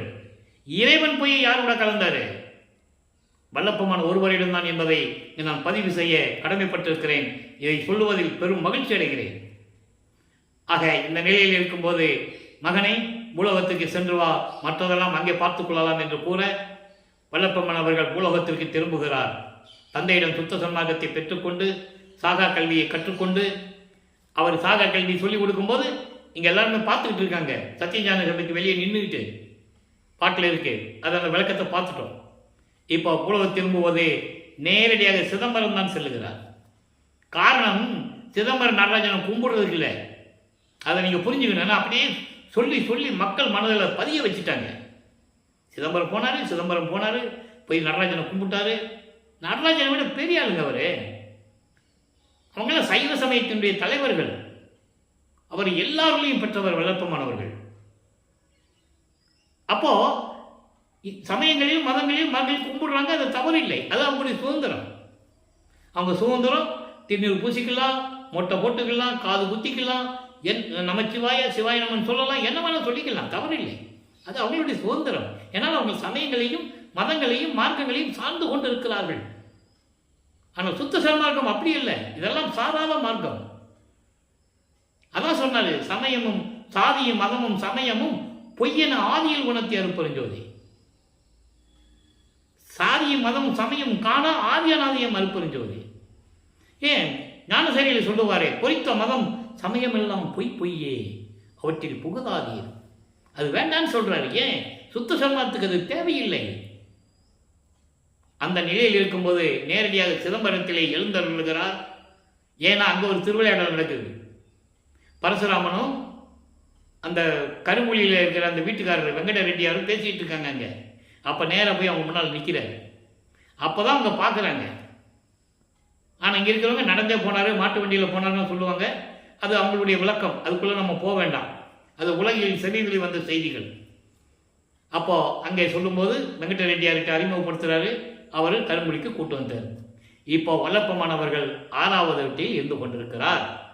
41வது ஆண்டிலிருந்து இந்த பூலோகத்திற்கு வந்து 41வது ஆண்டிலிருந்து 48 ஆண்டுகளுக்குள் அந்த 8 ஆண்டுகளில் என்ன நடந்தது என்பதை, கருங்குடியில் இருக்கும்போது என்ன நடந்தது என்பதை பாடல்களின் மூலமாக தெளிவாக நாம் பார்த்து விட்டோம். அதனுடைய ஒரு சுருக்கம், தான் இருந்த இடத்திற்கு, அந்த இடத்திற்கு தந்தையும் மகனும் உறவாடிய இடத்திற்கு ஒரு பெயர் வர வேண்டும் என்பதற்காக தண்ணீரால் விளக்கரித்த இல்லம் என்று ஒரு பெயர் ஏற்பட்டதுங்க. அப்போ அவருக்கு எல்லாமே தெரியும். முத்தேகத்தை பெற்றவர், ஒரே நேரத்தில் பல உருவங்களில் இருக்கிறவர், அண்டங்களை நொடிப்பொழுதில் கடக்கிறவர். அவருக்கு அந்த அம்மா எண்ணெய் வைக்குதா தண்ணி வைக்குதான்னு அவருக்கு தெரியாதா? அவர் தண்ணி எண்ணெய் ஊற்றுனாதான் விளக்கு எரியணுமா? இல்லை, அவர் உடம்பே ஒளி உடம்பு, பிரபஞ்சத்துக்கே ஒளிகாட்டக்கூடியவர் வல்லப்பமானவர்கள். அது ஏன் அந்த இடத்துக்கு பேர் வந்ததுன்னா, ஒரு இடம் இருக்கணும். அங்கே இறைவன் வந்த இடத்துக்கு ஒரு பேர் இருக்கணும். தன் தந்தை மகனும் இருந்தது, ஒரு பேர் வரணும். அதுக்காக தான் தண்ணீரால் விளக்கரித்த இல்லம் என்ற பெயர் ஏற்பட்டது. அது ஒரு பக்கம் இருக்கட்டும். எப்போ ஜீவகாரியங்களுக்கும் உருவாகணும், அது ஏற்கனவே தர்மசாலை வேணும். அப்போ ஏற்கனவே பார்வூரி மக்களும் பேசியிருந்தபடி அந்த இடத்தை பெற்றுக்கொண்டு 23/5/1867 தர்மசாலையை நிறுவுகிறார்கள் நமது பிள்ளை பெருமானவர்கள். அன்றே அணை அடுப்பை மூட்டி உணவை சமைத்து பசியோடு வருகின்றவர்களுக்கு பசியாற்றி கொண்டிருக்கிறார் நமது பிள்ளை பெருமானவர்கள். ஜீவகாருண்ய ஒழுக்கம் உருவாகிறது. அது 7 பிரிவுகள் உண்டு. அதை நம்ம பின்னால் பார்க்க போகிறோம். பசி, பிணி, தாகம், இச்சை, எளிமை, பயம், கொலை. இந்த 7 பிரிவுகளுக்கு விளக்கம் பின்னால் தர நம்ம கடமைப்பட்டிருக்கிறோம். இப்போ திருவிளையாடலை பார்த்துட்டு இருக்கோம். அதோட எப்போ வல்லப்பமானவர்கள் தர்மசாலையை விட்டு கிளம்பி அருப்பஞ்சாண்டவரும் மகனும் எப்போ சித்தி வளாகம் போகிறாங்களோ அப்போ நம்ம ஜீவகாருண்ய ஒழுக்கம் நம்ம கொடுத்துருவோம். அப்போது இந்த நிலைகள்லாம் முடிந்த பிறகு, அதன் பிறகு சங்கராச்சாரியார் வந்தது, சில அற்புதங்கள் எல்லாம் நிகழ்த்தியது, சங்கராச்சாரியார் நம் பெருமானிடம் சரணடைந்தது. இந்த நிகழ்ச்சியெல்லாம் நம்ம பார்த்துட்டோம். இப்போ 1869ஆம் ஆண்டு நீதிமன்றத்திலே ஆறுமுகநாவலர் திருவொட்பாவை மறுப்பாய் என்று அறிவிக்க வேண்டும். ராமலிங்க பிள்ளை என்பவர் ஒருவர் வடலூரிலே இருந்து கொண்டு எந்த தமிழ் இலக்கணம் இலக்கியம் கற்காமல் தவறாக பாடல்களை எழுதி கொண்டு சமயங்களையும் மதங்களையும் மார்க்கங்களையும் ஜாதிகளையும் சாடிக்கொண்டு பாடல்களை இயற்றி கொண்டு அதை திருவொற்பாய் என்று பெயரிட்டு திருமுறைகள் என்று அழைத்து கொண்டிருக்கிறார். அது திருமுறைகள் அல்ல. திருமுறைகள் என்பது தேவாரம், திருவாசகம் போன்றவைதான் திருமுறைகளை தவிர இதெல்லாம் திருமுறைகள் என்று ஏற்றுக்கொள்ள முடியாது. எங்கள் மனம் புண்பட்டு கொண்டிருக்கிறது. இந்த பாடல்களை மறுப்பாய் என்று அறிவிக்க வேண்டும் என்று முத்துசாமி ஐயர் என்ற ஒருவரிடம் ஒரு வழக்கறிஞரை நியமித்து வக்கலாத்து வாங்கி கேஸ போட்டாச்சு. அப்போ விவாதத்துக்கு வருகிறது, விசாரணை வருகிறது, எல்லாம் போகிறாங்க. வாதி மூலமாக, வாதி என்பவர் ஆறுமுகநாவலர், அவர்கிட்ட விசாரணை நடக்குது. பிரதிவாதி எங்கன்னு நீதிபதி கேட்குறாரு. அவர் பிரிட்டிஷ்காரர், ஆனால் தமிழ் டிரான்ஸ்லேட்டர் கண்டிப்பாக இருப்பாங்க. எங்கன்னு கேட்க கூப்பிடுங்க வரேன்னு சொல்லும்போது 3 முறை கூப்பிடுவாங்க. இன்னும் நீதிமன்றத்தில் அந்த வழக்கம் இருக்குது. பேரை சொல்லி 3 தடவை கூப்பிடுவாங்க, ராமலிங்க பிள்ளைன்னு சொல்லி எழுந்தருள்கிறார். அது வரைக்கும் அவர் அங்கே இல்லை, எழுந்தருள்கிறார். பார்த்த உடனே எல்லாம் ஆச்சரியப்படுறாங்க, இது வரைக்கும் ராமலிங்கம் இங்கே இல்லையே, எப்படி வந்தாரு, எங்கே உட்கார்ந்து இருந்தாரு தெரியலையே, எல்லாம் ஆச்சரியமா பார்க்குவாங்கல்ல. அப்போ உள்ளே செல்லுகிறார், நீதிபதி பார்க்கிறார், காட்சி கொடுக்கிறார். நீதிபதி எந்திரிச்சு நிற்கிறார். இது பாடல்களில் இல்லாட்ட கூட சில இடங்களில் கொஞ்சம் சூட்சமமான இடங்கள்லாம் உண்டு. அந்த விளக்கத்தை வைத்து தான் இறைவன் கொடுத்த விளக்கத்தின்படி உங்கள்கிட்ட கூறிட்டு இருக்கேன். ஏன்னா நீதிபதி எந்திரிச்சு நிற்கும் போது தான் எல்லாருமே எந்திரிச்சு நிற்கிறாங்க. நீதிபதி எந்திரிச்சு நின்றுட்டார்ல, அப்போ எல்லாம் எந்திரிச்சு நிற்க தான் ஆகணும். உடனே அவர் உணர்கிறார். நீதிபதி எல்லாரையும் நீதிபதிக்கு அதாவது நீதிமன்றத்துக்கு போனது சொன்னாங்கல்ல, சிவபெருமான் போனது சொன்னாங்க, காஞ்சி காமாட்சி நீதிமன்றத்துக்கு போனது சொன்னாங்க. அதெல்லாம் வரலாறுகள் உண்டு, புராணங்கள்ல உண்டு. சமயபுரம் மாரியம்மா கோர்ட்டுக்கு போனது சொன்னாங்க பிரிட்டிஷ்கார காலத்திலேயே. அப்போ இவர் போனதையும் சொல்லணும்ல, இவர் போனார்ப்பா, காட்சி கொடுத்தாரு, நீதிபதி எந்திரிச்சுன்னா சொல்லணும்ல, சொல்லலை. எழுந்து நின்றார்கள், வழக்கு தள்ளுபடி ஆகிவிட்டது. இப்படிதான் சொன்னாங்க. அப்படி இல்லை, அந்த விவாதம் நடக்குது. எந்த வழக்கும் பதிவு பண்ணிட்டா விவாதம் இல்லாமல் வழக்கு தள்ளுபடி ஆகாது. ஆக திருவற்பாவை மறுப்பா என்று அறிவிக்க முடியாது என்று நீதிபதி கூறுகிறார். திருவற்பாதான் உலக மக்களுக்கு ஏற்றது என்று நீதிபதி தீர்ப்பை வழங்க வெற்றிகரமாக தர்மசாலையிலே அமர்ந்திருக்கிறார். அப்போ உத்தரஞான சிதம்பரம் மாலை உருவானது. அது விளக்கங்களை நம்ம பார்த்துட்டோம். சமாதி வற்புறுத்தலை எப்படி சொன்னார் என்றதை பார்த்துட்டோம். நடராஜபதி மாலையும் சர்க்குரிமானி மாலை பாடலுடைய விளக்கங்களை எல்லாம் நம்ம பார்த்துட்டோம். பார்க்காதவங்க நம்ம பதிவில் போய் பார்த்துக்கலாம். அப்போ இந்த நிலைகள் இருக்கும்போது இப்போ லைவா பார்த்துக்கிட்டு இருக்கோம். ஞான மருந்து என்ற பதிகத்திலே 117வது பதிகம் ஞான மருந்து 5வது பாடல். எளிமையான வரி, விளக்கம் நிறைய இருக்கு, நம்மளால சொல்ல முடியாது, நேரம் தான் பத்தாது. அன்பருக்கு எளிய மருந்து. அன்பர் என்பது சுத்த சன்மார்க்கத்தை சேர்ந்தவர்கள். நல்லா கவனிக்கணும், அன்பர்கள்னா அடியார்கள் கிடையாது. சுத்த சன்மார்க்கத்தில் அன்பர்கள் என்பது சுத்த சன்மார்க்கத்தை சேர்ந்தவர்கள், இறைவனை மனப்பூர்வமாக ஏற்றுக்கொண்டவர்கள். அவர்களுக்கு எளிய மருந்து, அவர்களுக்கு எளிய முறையில்னா சீக்கிரம் அருளை கொடுத்துருவார். அதனால தான் வளர்ப்புமான் சுத்த சன்மார்க்கத்தில் சேர்த்து சொல்றார். மற்ற ஐவருக்கும் காண்டலுக்கு அறிய மருந்து. மேலும் ஐவருக்கு பிரம்மன், திருமால், ருத்திரன், மகேஸ்வரன், இந்த 5 பேரும் பார்க்க முடியாத இறைவன். இதில் நிறைய விளக்கங்கள் இருக்குது நண்பர்களே. நான் சொல்லணும்னு ஆசைப்படுறேன், ஆனால் சொல்ல முடியாது, ஏன்னா நேரம் கடந்துகிட்டு இருக்கு. அடிய முடிய பார்க்கல, அவங்க இறைவனை பார்த்ததே இல்லை. அருப்பஞ்சாண்டவர் யாரும் பார்த்ததே இல்லை. ஐவருக்கும் காண்டலுக்கரிய மருந்து. ஐவரும் பார்க்க முடியாத இறைவன் என் பற்றில் ஓங்கும் மருந்து. என் பற்றில் என்பது என் அன்பில் விளங்கி கொண்டிருக்க, என் அன்பில் விளங்கி கொண்டிருக்கின்ற இறைவன். மருந்து என்பது இறைவன். ஞான மருந்து, ஞான தேகம் கொண்ட இறைவன். என் அன்பில் பற்று கொண்ட இறைவன். அன்பினில், அன்பு என்பது அன்பில் அகப்படும் மலையை என்று கூறுவார். அப்படி அன்பில், என் அன்பில் விளங்கி கொண்டிருக்கின்ற இறைவன் என்னை இன்ப நிலையில் இருத்தும் இறைவன். எப்படி சொன்னார் பாருங்க, என்னை இன்ப நிலையில் இருத்தும் மருந்து, என்னை பேரின்ப நிலையில் ஒருமை நிலை என்று கூறுவார். கடவுள் நிலை, என்னை கடவுள் நிலையில் இருத்தி கொண்டிருக்கின்ற இறைவன். கடவுள் நிலையில் நிறுத்தி கொண்டிருக்கின்ற இறைவன். நீ கடவுள் ஆகல. கடவுள் ஆகிறதுங்க சித்தி வளாகத்தில். இப்போ எல்லா பவரும் கொடுத்தாச்சு. இப்போ அதை அனுபவ மாலையில் சொல்றார். 147வது பதிகம் அனுபவ மாலை 65வது பாடல். சமயங்களையும் மதங்களையும் மார்க்கங்களையும் சார்ந்திருந்த போது வடிவுடை மாணிக்க மாலையை எப்படி பார்த்தோம்மா? இப்போ அனுபவ மாலையில் என்ன சொல்றா பாருங்க. அதே 65வது பாடல். சுத்த சன்மார்க்கத்தை பெற்ற பிறகு இங்கே நமச்சிவாய வராது, சிவாய நம வராது, வடிவுடைய மாணிக்கம் வடிவுடைய அம்மா வராது, எதுவுமே வராது. அருப்பெருஞ்சோதியும் சிவகாமி வள்ளி தான் வரும். இப்போ பாருங்க என்ன சொல்றா பாருங்க. ஏற்கனவே 64 பாடலை பார்த்துட்டோம். அதெல்லாம் சொல்லுவார், சத்தியஞான சபைக்கெல்லாம் வெளியே நிற்கிறாங்கன்னு. இப்பவும் அதான் சொல்லுவார். என் புகழ்வேன் தோழி. அதான் இந்த பாடல் எப்படின்னா, ஏற்கனவே நான் கூறியது போல தன்னை மனைவியாகவும் இறைவனை கணவனாகவும் வர்ணனை செய்து, உள்ளத்தை தோழியாக வர்ணனை செய்து, தோழியிடம் சொல்லுவது போல உலக மக்களுக்கு சொல்லுவார். அதான் கான்செப்ட். நல்லா புரிஞ்சுக்கணும் நீங்கள். என்னடா எது கணவன்றாரு, மனைவின்றாரு, தோழின்றாரு. ஏன்னா யாருமே இந்த விளக்கத்தை மக்கள்கிட்ட சொல்லலை இல்லை. அப்போ மக்களுக்கு தெரியாது இல்லை. இப்போ நான் சொல்லும்போது புதுசாக தெரியுதுன்றாங்க, கமெண்டில் சொல்கிறாங்க. நீங்கள் சொல்கிறதெல்லாம் புதுசாக இருக்க, எப்படி இதை நம்புறது அப்படிலாம் சொல்கிறேன். நான் சொல்லுவேன், பதில் சொல்லுவேன். திருவருட்பாவில் இருக்குது, பாடல் மூலியமாக எல்லா விளக்கத்தையும் நான் கொடுத்துருக்கேன். இப்போ சொல்கிறார் பாருங்க, என் புகழுவேன் தோழி, நான் என்னன்னு சொல்கிறது, உலக மக்களே நான் என்னன்னு சொல்கிறது, எப்படி சொல்கிறது, எதை நான் பின்னர் கண்ட காட்சி இசைப்பதற்கும் நினைப்பதற்கும் எட்டாது கண்டாய்.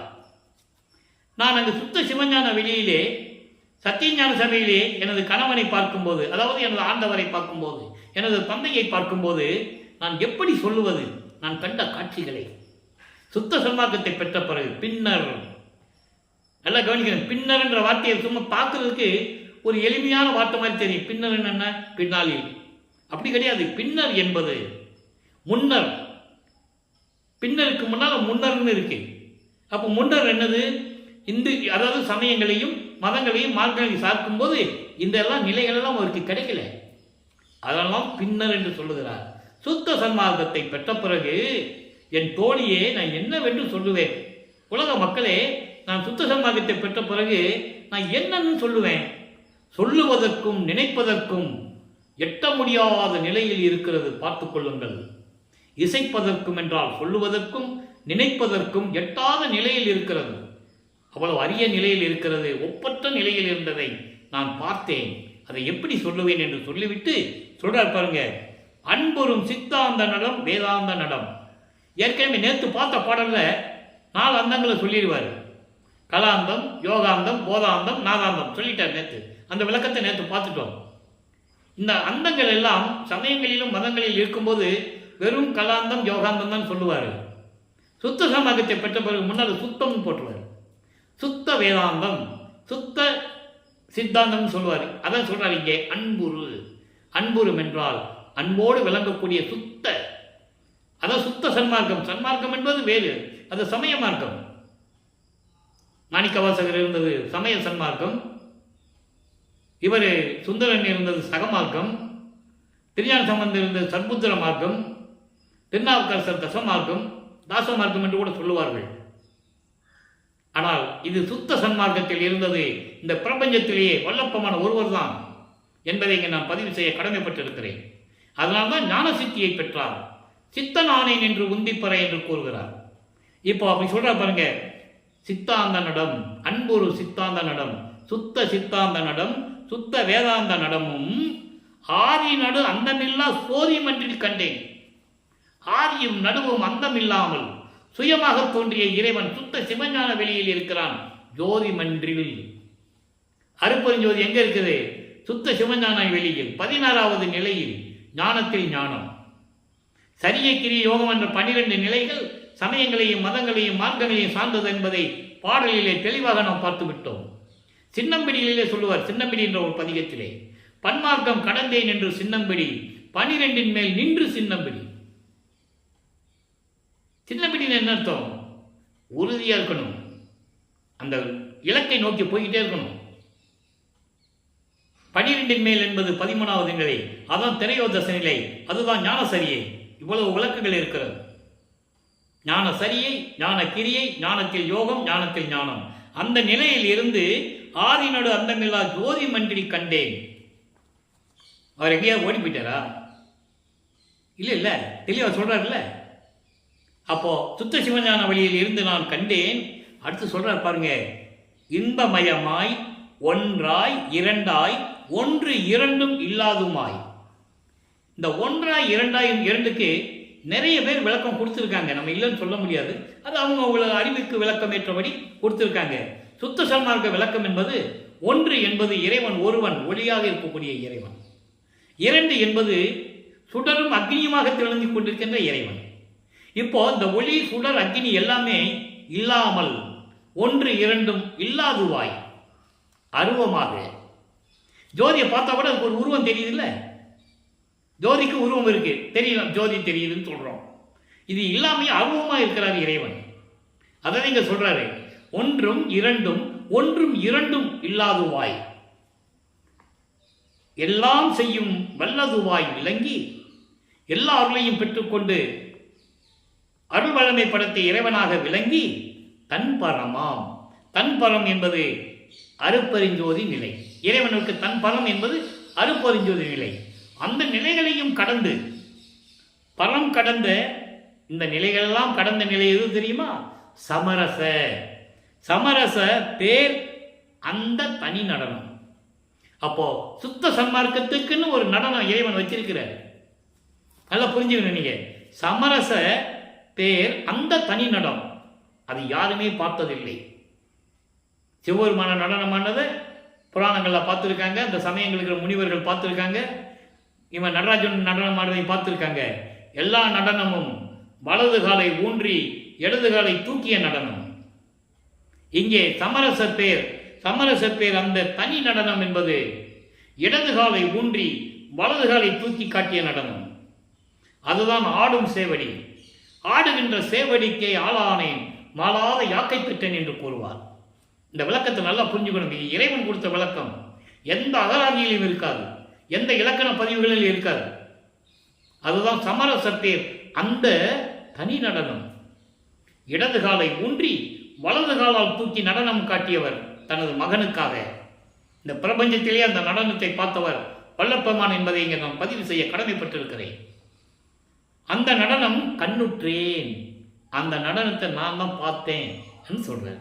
சொல்லிட்டு தனித்த சுகப்பது பொதுவே, அதுதான் இறைவனுடைய பேரின்ப நடனம்.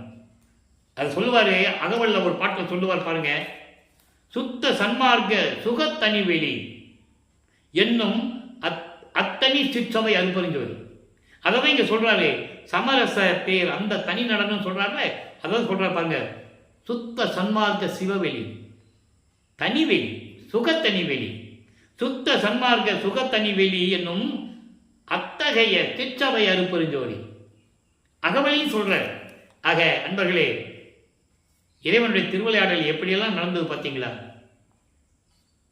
சொல்ல சொல்ல மனசு அவ்வளவு இனிக்குது தெரியுமா? அதோடு மட்டுமல்ல, எனக்கு ஒரு பெரிய மகிழ்ச்சி உண்டு. இறைவனிடம் பெற்ற விளக்கத்தை மக்களிடம் சொல்லுகிறோமே, அந்த பாக்கியம் கிடைத்தது எனக்கு. அதை நினைத்து நினைத்து பூரிப்படைகிறேன். ஆக இப்படியெல்லாம் இறைவனுடைய திருவிளையாடல் நடந்தது என்பதை திருவருட்பாவின் பாடல் மூலமாக, கற்பனையாகவோ கதையாகவோ அல்ல. எப்படி இப்ப அங்க போய் பார்த்தேன்னு சொல்றாரு, அதை பாடல் மூலமா மக்களுக்கு சொல்லணும். அப்பதான் மக்கள் நம்புவாங்க. இதை மைக்கு பிடிச்சிட்டு பேசுற கதை இல்லை, கற்பனை இல்லை. அதை இங்க சொல்றாரு, நான் போய் அங்க பார்த்தேன்னு சொல்றாரு. தோரிமன்றில் கண்டேன் கண்ணுற்றேன். ஆக என்னுடைய திருவிளையாடல் எப்படியெல்லாம் நடந்து கொண்டிருக்கிறது என்பதை திருவருட்பாவிலிருந்தே பார்த்து கொண்டிருக்கிறோம். அன்பர்களே, தினமும் பாருங்கள், பதிவை தினமும் பாருங்கள். அற்புதமான விளக்கங்கள் உண்டு. நீங்களும் சுத்த சன்மார்க்கத்தில் இணைந்து அருப்பெருஞ்சோதி அருப்பெருஞ்சோதி தனிப்பெருங்கருணை அருப்பெருஞ்சோதி மகாமந்திரத்தை உச்சரித்து சைவ நிலையில் இருந்து கொண்டு கொலையும் புலையும் தவிர்த்து இறைவனிடம் வணங்கி எல்லாவற்றையும் பெற்றுக்கொண்டு இந்த வையகத்திலே நீங்கள் வாழ்வாங்கு வாழ வேண்டும் என்று வாழ்த்தி இறைவனுடைய தயவாளியும் கண்ணையாலும் விடைபெறுகிறேன். இந்த வள்ளலார் ஊழியன். மீண்டும் நாளை சந்திப்போம். நன்றி, வணக்கம். அருப்பெருஞ்சோதி அருப்பெருஞ்சோதி தனிப்பெருங்கருணை அருப்பெருஞ்சோதி. நாளையும் இறைவனுடைய திருவிளையாடல் தொடரும். கண்டு மகிழ்ந்து இறைவன் அருளை பெற்றுக் கொள்ளுங்கள்.